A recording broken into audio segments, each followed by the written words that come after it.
will support our economy beyond the current contribution of 22.4% to the GDP, while creating more than 40% of jobs. One of the ways of surmounting the food crisis is bringing more of the cultivatable land under irrigation as envisioned in our manifesto. We must no longer rely on rain-fed agriculture amid threats of climate change and other calamities like locust invasions.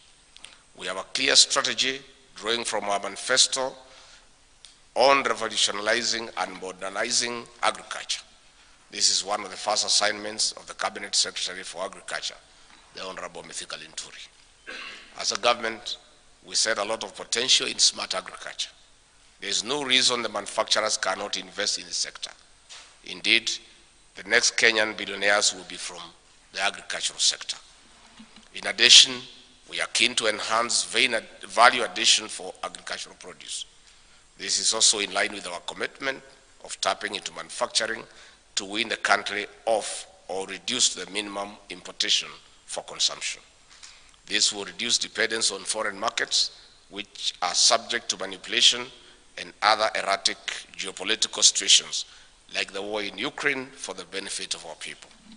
To this end, we are devoted to supporting the incredible commitments made by the local manufacturers last week during the high-level meeting on Manufacturing Vision 2030, attended by His Excellency President William Ruto. While at it, we were particularly impressed by the manufacturing small and medium enterprises, SMEs, who demonstrated their ingenuity and innovations. They are very promising. We need to incorporate them into mainstream production. They are part of the answer to food security. Ladies and gentlemen, we have these hopes against knowledge that over the last few years, the manufacturing sector has experienced negative growth, especially between 2016 and 2020. This was further exacerbated by COVID-19 pandemic.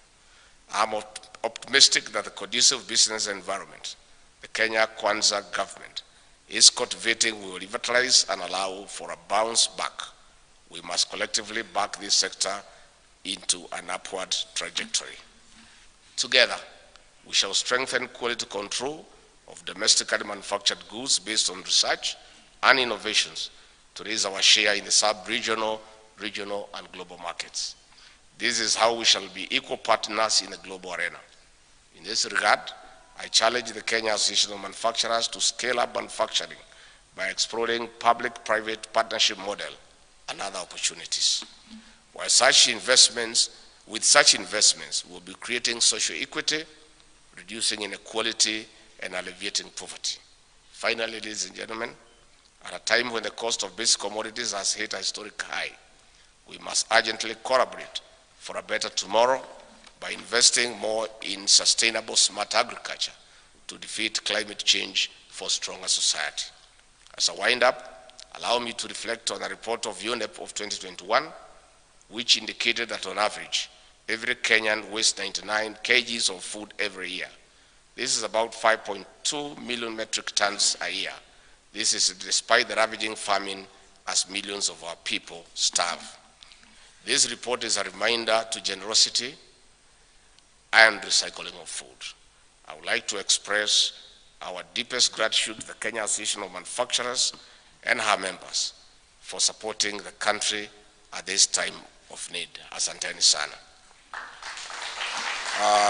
Thank you very much. I just want to buttress what the Honorable Moses Kuria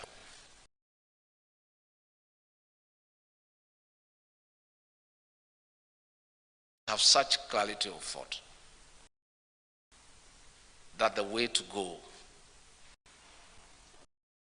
is to support and facilitate enterprise.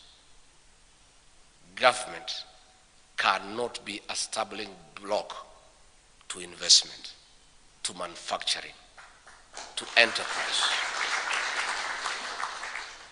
President William Ruto has given a policy direction, and shortly I'll be convening a meeting of all our civil servants at the senior levels to give them in black and white the new policy direction. We must bring to an end bureaucracy and red tape in matters